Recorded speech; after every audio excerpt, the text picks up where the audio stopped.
Hey, so I've been out of pocket due to weather and injury for a couple weeks now since I've last looked at this. This has been sitting on my test bench for 2 weeks, literally.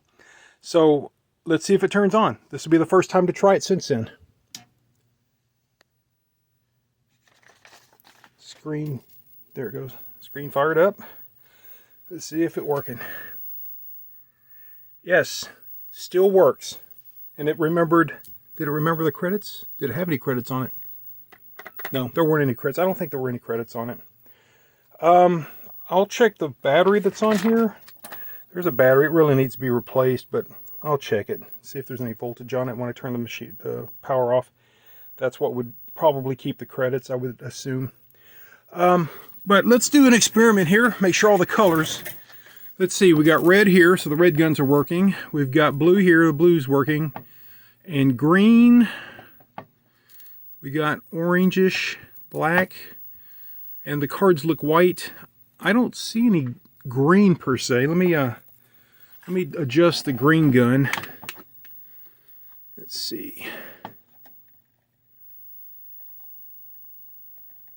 There we go. Yeah. So I'm able to affect the picture with the green gun, so we've got green as well. This board looks to be 100%. Now, when I first got the board, it had a coin jam error. And that is because the switch that I connected, if you push it and you hold it for too long, that's when the coin jam happens. But if you hit the coin button quickly, it doesn't jam up. So there's not a problem there. The board is correct. It's working perfectly fine. I played a number of games on this.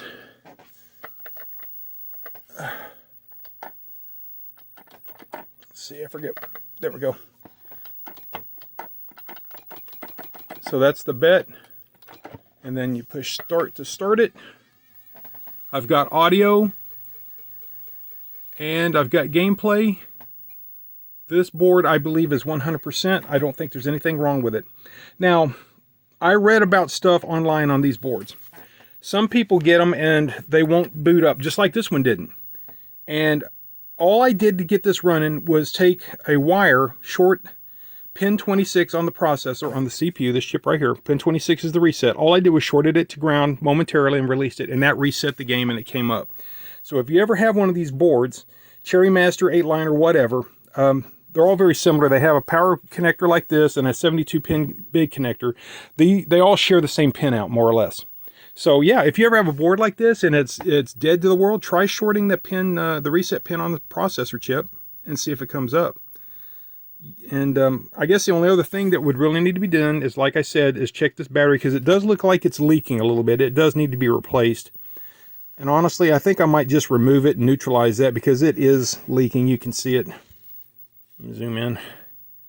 See, that battery's leaking. So yeah, let me go ahead and remove it, and I'll replace it with a coin cell maybe, or something like that. Let me go ahead and do that, and then that will finish up this video. Okay, so what I've done here is I've taken a coin cell socket or holder and soldered it onto the board. I have to add a diode when I do that.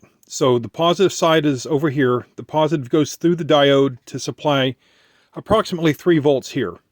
This battery here was bad. On the board, it was only at 1.8 volts, and out of the board, just sitting here a few minutes or maybe 20 minutes, it's dropped down to 1 volt. So this one is kaput, and plus it's leaking. So I'm going to put it in the trash. And this guy here. So I've measured the voltage between ground and this point here, and it's 3 volts. That should be perfectly fine for the CMOS memories to maintain their memory, to maintain their data. So let me get the voltmeter out of the way here, and let's turn it on and see if it boots up. Now that the memory's been cleared, it may not. I may have to do the old reset on the CPU trick. Oh, came up. So now, let me put some credits on it. Let's put 100 credits on it. All right, there's 100 credits. Let me turn the power off. Set it here for a few minutes, I guess, or a few moments. Long enough for it to lose its memory if it's not working. But yeah, this one should never leak. I don't think I've ever seen a coin cell leak well, I shouldn't say never, but you can see the damage it did. I scratched that.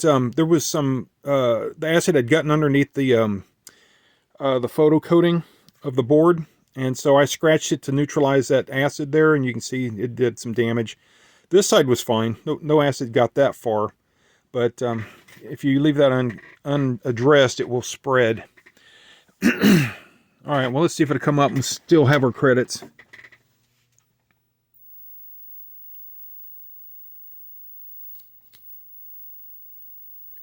Yep, we still have 100 credits. So I would say that that repair is good. This doesn't need to be rechargeable. That's why I put the diode. If you charge that, then there's going to be problems. That thing could explode or something, who knows, or leak, or just go bad. But yeah, so you have to have the diode to isolate the supply voltage from this to keep it from charging. So if I took a voltmeter and I've measured the voltage, well, if I took a voltmeter and I measured the voltage at that diode, then I should see like 5 volts. And with the power off, I will see 3 volts. And since it's only powering a CMOS device or multiple CMOS devices, it will virtually use 0 current, very, very little current.